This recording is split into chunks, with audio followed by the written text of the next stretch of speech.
भारत पूछ रहा है, चित्रकूट जेल में कत्ल कैसे?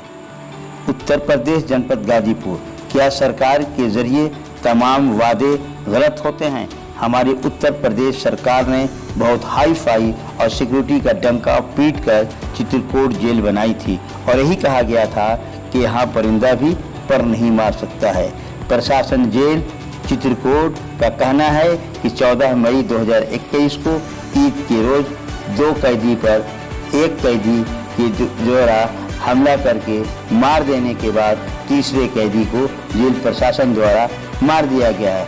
भारत के लोगों को ये बात पच नहीं रहा है, इसलिए भारत पूछ रहा है जेल में कैदी की हत्या सरकार को अपने सर लेकर लेना चाहिए और इस्तीफा देना चाहिए, क्योंकि जेल में असलहा कैसे पहुंचा ये सवाल भारत के लोग पूछ रहे हैं। जेल में ये दूसरी हत्या है, क्या कानून का मजाक नहीं है? कोर्ट किसी भी मुलजिम को जेल में बतौर अमानत रखने को देती है जब तक फैसला न हो जाए और सजा हो जाने के बाद भी सरकार को इस कैदी की हिफाजत करना फर्ज होता है। अगर ऐसा नहीं हो रहा है तो सरकार को इस्तीफा दे देनी चाहिए। दूसरी तरफ लोगों का यह भी कहना है कि केंद्र और राज्य सरकार द्वारा कोविड-19 को रोकने में नाकाम हो चुकी है, इसलिए भारत नाकामी पर सवाल हो रहा था, इसलिए नाकामी की तरफ से लोगों का ध्यान भटकाने के लिए ऐसा किया गया है। मेराज के भाई हाजी अब्दुल कलाम खान का साफ तौर पर कहना था कि 2004 से हमारे भाई से और मुख्तार अंसारी से कभी मुलाकात नहीं हुई है, और अगर मुख्तार अंसारी का मेराज मेरा भाई मैनेजर होता तो क्या मेरा भाई बनारस में बने गरीबों के लिए बनी हुई कॉलोनी में रहता या आलीशान मकान में रहता? भारत पूछ रहा है, अगर मेराज गरीबों का हमदर्द नहीं होता तो उसके गांव महेंद्र में वाराणसी, बलिया, मऊ, आजमगढ़, बिहार के कई अजला से रोते हुए बिलखते हुए लोग और औरतें यहाँ नहीं पहुँचती। दूसरी तरफ मेराज तहाड़ जेल से बरी होने के बाद नमाज का काफ़ी पाबंद हो गया था, क्योंकि इस्लाम के बारे में जेल में काफ़ी उसने ध्यान हासिल किया था।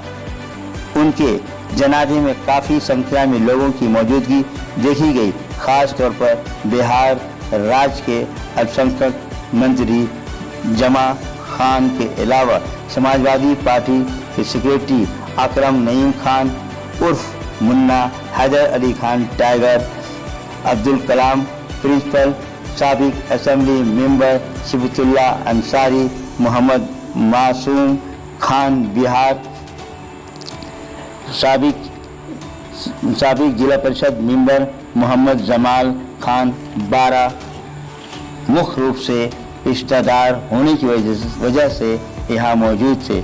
सबसे ख़ास बात तो ये थी कि गोली लगने के बाद उन्होंने कलमा शहादत का इशारा फोटो में कर रहे थे। ये साफ बोलती हुई तस्वीर देखी जा सकती है और आज सरकार से कुछ सवाल भारत की आम जनता जरूर पूछ रही है, इसका जवाब देना चाहिए। बकौले साहिल लुधियानवी, जुल्म फिर जुल्म है तो मिट जाता है, जुल्म फिर जुल्म है तो मिट जाता है, खून फिर खून है टपके तो जम जाएगा। जनपद गाजीपुर से ग्राउंड रिपोर्ट जावेद बिन अली की। ये बताइए कि जो वाकया है इसे आप क्या समझ रहे हैं? मैं अब्रार अहमद खान जनपद गाजीपुर से फौजदारी का वरिष्ठ अधिवक्ता और महन गांव से ही का रहने वाला हम और मेरा जैसे साथ बचपन से मतलब साथ मैं मेरा को व्यक्तिगत रूप से जनपद गाजीपुर में उसके विरुद्ध आज तक एक भी इंतजार में अब ये गुजर बात है कि वो बनारस गया, बनारस से सहमत की पुलिस वालों ने जो करके जो उसको कभी कभी कुछ कराम करके जो है आपराधिक परदेशी का आदमी जो है बना दिए। और जब जेल मतलब सुरक्षित नहीं है, हाईकोर्ट जो है मतलब देखती है जेल में सुरक्षा के लिए कि वहाँ कैदी रहेंगे तो सुरक्षित रहेंगे, लेकिन आज के परिप्रेक्ष्य में जेल भी सुरक्षित नहीं है। तो हमारे समझ सरकार की विफलता है और सरकार को इस पर जो है विचार करना पड़ेगा। आपको जानकारी क्या है इस संबंध में, कब सूचना मिली आपको? जी हमको जेल से कोई जानकारी नहीं मिली। हाँ। सोशल मीडिया पे चलने लगा अच्छा। कि वहाँ जेल में कैसी घटना घटी? जी। घटना घटी है जिसमें एक मुकीम काले हाँ। और मिराजुद्दीन जो पश्चिमी उत्तर प्रदेश के हैं मारे गए हैं, और जो दीक्षित लड़का मारा है उसको पुलिस ने मार दिया। अब ये हुआ तो थोड़ी सी मतलब हम लोगों को ये हुआ कि मिराजुद्दीन फिर हम लोग सोचे कि हमारा भाई तो नाराज और भाई नाराज है, लेकिन फिर ब्रेकिंग न्यूज आने लगा कि मुख्तार का करीबी और बनारस जेल से अभी 22 मार्च को गया हुआ था। तब हम लोग गए तो हम लोग करीब 5 बजे पहुँचे शाम के वक्त। जी 5 बजे पहुँचे, तब तक डेड बॉडी जो है जेल ही में थी। अच्छा। अब ये देखिए कि 9:30 पौने 10 बजे की घटना है और 5 बजे शाम तक वो बॉडी वहीं पड़ी हुई थी। फिर जब हम लोगों ने शोर शराबा किया तो 6 बजे बॉडी वहाँ से लेके ही चले मर्चरी रखवाए। और कुछ लोग उसमें 2 तरीके की बात करने लगे। एक कहने लगा कि शायद आज तो टाइम खत्म हो गया, पोस्टमार्टम नहीं होगा, कल होगा और दफन भी यही करना होगा। अच्छा। हमने कहा कि वाह भाई, क्यों दफन करना होगा, कोरोना पॉजिटिव थोड़े हैं, जी जी। गोली मार के मरवाया गया है और आप कह रहे हैं कि यहाँ दफन होगा, यहाँ लाशें बिछी जाएंगी लेकिन दफन नहीं होने देंगे। फिर उसने जो है अपनी बात किसी अधिकारी से किया, उसके बाद वो आके कहा कि ठीक है आपकी जो मर्जी होगी, लाश आप चाहेंगे तो आप ही को मिलेगी, हम तो आपकी आसानी के लिए। हमने कहा कि हमारी आसानी के लिए हम 400 किलोमीटर चल के आ रहे हैं और आप कह रहे हैं कि हमारी आसानी है। हम ये लवारिस लाश है। बिहार के मंत्री से कहलवाया, फिर डीएम तैयार हो गया। अब पंचनामा भरा जा रहा है, पोस्टमार्टम भरा जा रहा है, करते करते करते रात को जो है 1 बजा है। अच्छा।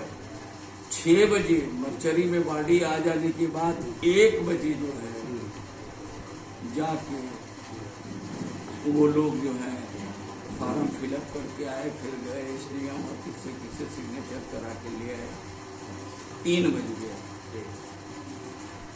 डॉक्टर ने जब मेडिकल किया तो उसको कोई बुलेट नहीं मिला, न शरीर में बुलेट मिला और न सर में बुलेट मिला। तो उन्होंने एडवाइज किया कि एक्सरा होगा। फिर जो है बॉडी गई डिस्ट्रिक्ट हॉस्पिटल, एक्सरा हुआ तो आने के बाद डॉक्टर कह रहे हैं कि फिल्म बहुत जो है खराब है। तो हमने कहा कि डॉक्टर साहब 6 बजे की बॉडी आई हुई है और 3:13 हो गया, अब ये फिल्म आई तो आप कह रहे हैं कि फिल्म कमजोर है। तो आपने उस तरीके का जो है डिजिटल एक्सरे के लिए आपने क्यों नहीं लिखा? आप फिर उन्होंने जाके सीएमओ जगा के लाए गए। सीएमओ फिर गए, फिर देखे इन लोगों की आपस में क्या बात हुई। फिर जाके बॉडी जो है उनको 5:13 पर उनको बॉडी दी।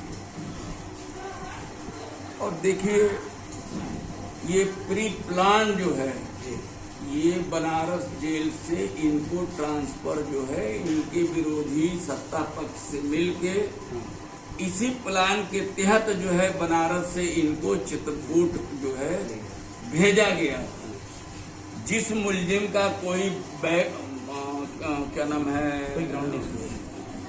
बैड रिकॉर्ड नहीं है, जो किसी से न उलझना, न लड़ाई, न झगड़ा, न स्टाफ से, न कैदी से, फिर उस मुलजिम का गैर जनपद ट्रांसफर क्यों हुआ? ये अपने आप में एक सवाल खड़ा करता है। और ये जो विरोधी थे वो इसी मकसद से कह के जेलर्स को, इन्होंने बनारस के जेलर को सेट किया, जेलर सुपरिटेंडेंट को सेट, जेल सुपरिटेंडेंट को सेट किया जिस तरीके से सेट किया। और उसके बाद जानबूझ के पर्टिकुलर जगह पर जहां पर उनका आदमी बैठा हुआ था वहां पर उन्होंने उनको शिफ्ट कराया, क्या नाम है, वहां जेल में। और उसका ये हुआ कि मेरा भाई मार दिया गया। तो आपका जो कहा जाता है उत्तर प्रदेश इससे पहले हमने आईजी और डीआईजी को मैं बाई नेम दरखास्त दिया हूं कि मुझे इन लोगों से जान को खतरा है, लेकिन पुलिस ने कोई हमारी उस पर जो है ध्यान नहीं दिया। अच्छा, दरखास्त दे चुके हैं जी। कभी जो है मुझे एक गाड़ी में बैठा के, मुलजिम की जनरल गाड़ी में बैठा के ले आया गया। हमने कहा कि मुझे इस तरीके से खतरा है, मजिस्ट्रेट सुरक्षा दिया जाए, लेकिन कहीं कुछ नहीं, कहीं कुछ नहीं।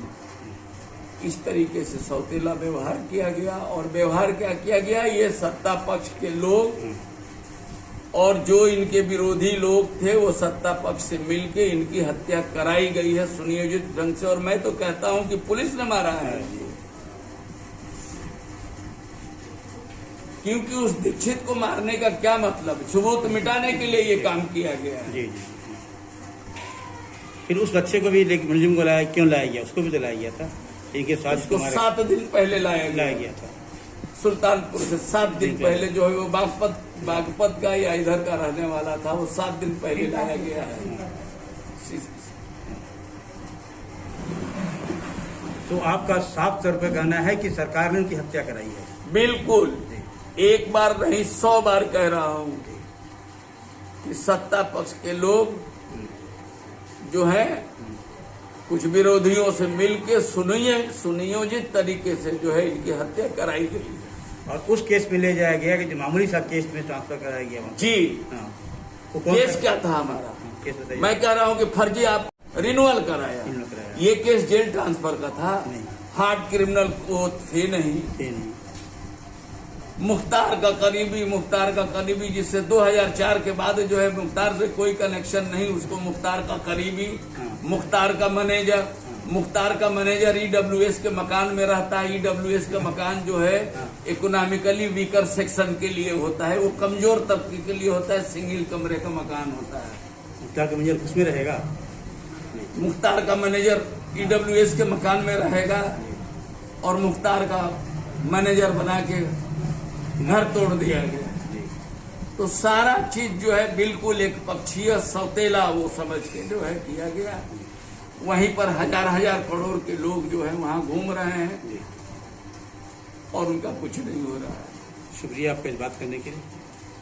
आज आप महन में आप आए, एक गमी में आप आए और एक गम ऐसी हुई है जो जेल के अंदर हुआ है। इस समय आपका क्या कहना है?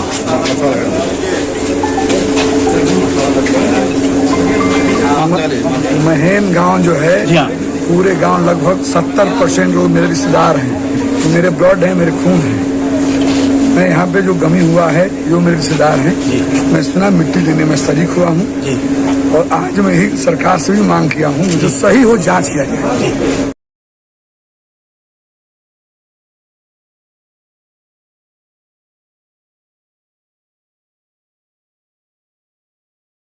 मैं आपसे जानना चाहता हूं कि ये जो हत्या कहे या साजिश कहा जाए, आप एक पार्टी की हैसियत से होते हुए क्या महसूस कर रहे हैं और क्या कहना चाहते हैं? देखिए, आप जो बात पूछ रहे हैं पार्टी के हिसाब से, तो मैं कुछ नहीं कर सकता, इसलिए कि मैं पार्टी का प्रवक्ता नहीं हूँ।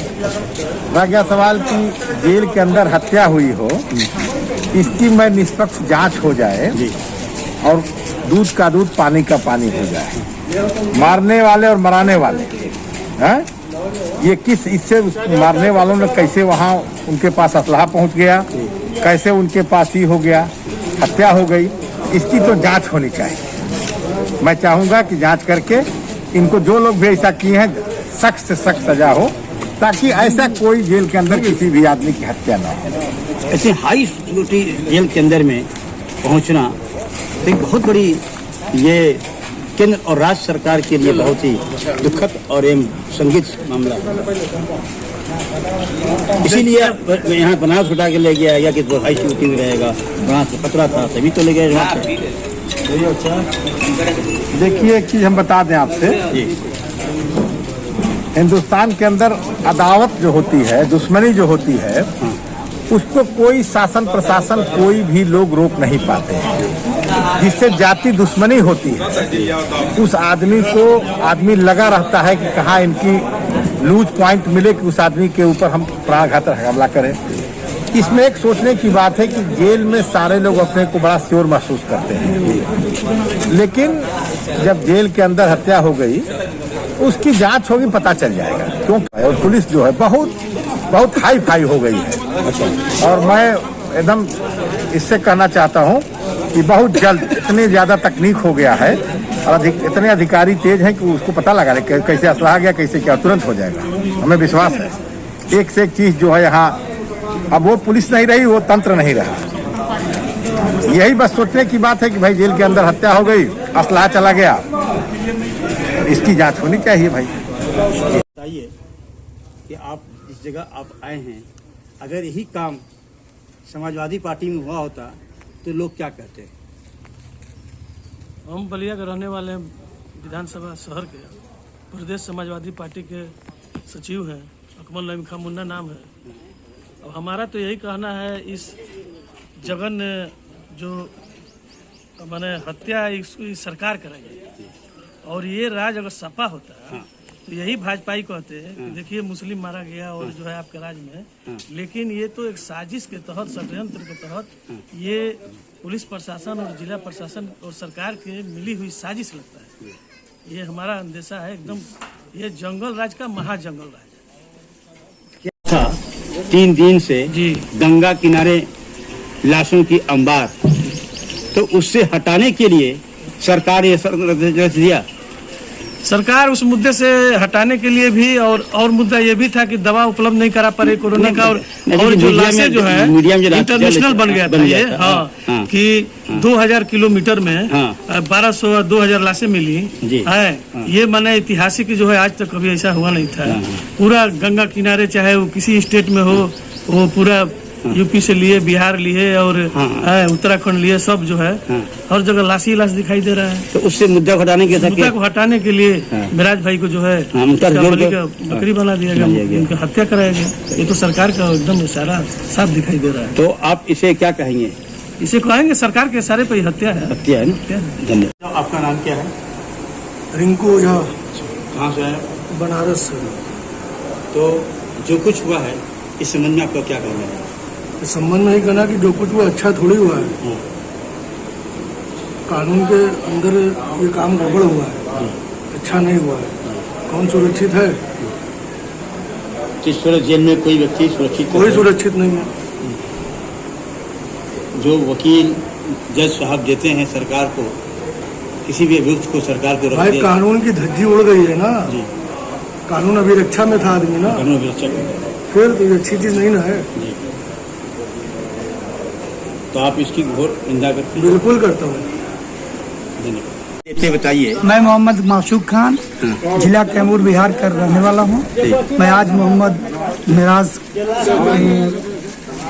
मौत के बाद मैं आया हूँ। जो हम लोगों को सुनने को मिला है कि मोहम्मद मिराज खान की हत्या चित्रकूट के जेल में की गई। ये तो दोनों चीजों को दर्शाती है, साजिश भी है और निकम्मापन छुड़ाने के लिए भी ये काम किया गया है। साजिश इस तरह के है कि जो तीनों लोग हैं, जो गोली मारने वाला है वो भी व्यक्ति किसी दूसरे जेल से आया है। जिस व्यक्ति ने गोली, जो दोनों व्यक्तियों को गोली मारी गई, वो भी किसी दूसरे जो जेल से आए। ये तीनों व्यक्ति को एक जगह बुलाने का क्या मकसद था? और जब हत्यारे ने हत्या की इसके बाद वो पुलिस ने कौन सी ऐसी परिस्थिति थी कि जेल की सलाखों में पुलिस ने उस जिसने जो जालिम था उसको गोली मारी। और तीसरी चीज है कि फिर जेल में असलहा कहाँ से आया है। इसमें तो ऐसी नैतिकता के आधार पे जो अपने को पाखंडी मुख्यमंत्री उत्तर प्रदेश कहलाता है, ऐसे व्यक्ति को अपने पद से तत्काल इस्तीफा दे देनी चाहिए। जिस व्यक्ति को ये भी नहीं है कि जहां भारत का प्रधानमंत्री जिस इलाके से चुनाव लड़ता है वो क्षेत्र बनारस की धरती है, लेकिन बनारस की धरती पर आज के डेट में न ऑक्सीजन है न हॉस्पिटल की व्यवस्था है। लोग इतने मर रहे हैं, लोग कह रहे हैं कि बाहर कई प्रदेशों से वो लाशें आई हैं। मैं तो कह रहा हूँ कि सिर्फ बनारस से बाकी सब लाशें हैं जो बिहार की सरहद पे चली हैं। और आज के डेट में ये भी नौबत आ चुकी है कि बिहार के लोगों को ये भी कहा जा रहा है कि बिहार के लोग अगर वाराणसी में आएंगे तो अपने लकड़ियां लेके आएंगे। उनके लाशों को रोक दिया गया है, सिर्फ इसलिए रोक दिया गया कि ताकि ये न किसी हिंदू का है न मुस्लिम का है, ये आज के डेट में बिल्कुल आतंकवादी है। और अगर वो हिंदू है तो उग्रवादी है, मुसलमान है तो आतंकवादी। इसी का जेल की सलाखों में तो मुझे डर लगता है कि काश आने वाले वक्त में मोहम्मद आजम खां, मोहम्मद अतीक, ये तमाम जितने बड़े लोग हैं, मुख्तार अहमद अंसारी चित्रकूट के जस्ट बगल में है, कहीं चित्रकूट की हवा बांधा की जेल तक न जाए। इन लोगों की एकदम बिल्कुल खुली साजिश है कि माइनॉरिटी का एक भी आदमी कहीं आवाज न उठाए, यूनाइट न हो। इस प्रकार की घिनौनी साजिश है, इसका मैं निंदा करता हूँ और मैं मुखालफत करता हूँ और कहना चाहता हूँ कि योगी जी तत्काल प्रभाव से आज ही अपने पद से इस्तीफा दे दें। मेरा नाम अब्दुल वाजिद है। कहाँ के रहने वाले हैं? बनारस। तो आप बनारस में इनको कब से जानते थे? मैं तकरीबन 8-10 साल से जानता हूँ। मैं पढ़ाता हूँ उनके यहाँ। अच्छा, ये बच्चों को पढ़ाते हैं? मैं टीचर हूँ। टीचर हैं जी। बच्चों को पढ़ाते रहते थे जी। तो पढ़ाते हालात में तो बहुत कुछ आप जानते होंगे उनके बारे में, क्या कैसे रहते थे, क्या कितना नमाज पढ़ते थे, कितना क्या हो सकता? नमाज रोजा के तो बहुत पाबंद थे। नमाज रोजा बहुत पाबंद थे? बिल्कुल, गरीबों की बहुत मदद करते थे। अच्छा, गरीबों की मदद करते जी, थे। बिल्कुल। अच्छा, बच्चों को जो तालीम देते थे दीनी तालीम में, उस समय में आपसे कोई इनसे बातें भी होती थी? दीन की बातें सिर्फ होती थी और कोई दूसरी बातें नहीं। दीन की बातें होती थी। तो दीन के बारे में आप एक आलिम होते हुए आपने कितना पढ़ा इनको? दीन के आलिम के एक आलिम से बात कोई कर रहा है कि आदमी कितना मुताला किया है, कितना क्या? इतना हम जानते थे, कभी कभी हमें फंसा देते थे मसला मसाइल में। अच्छा अच्छा जी। दिन की इतनी जानकारी इनको थी? बिल्कुल। तो दिन की उनको काफी जानकारी थी और आप भी फंस जाते थे कभी कभी? बिल्कुल। शुक्रिया।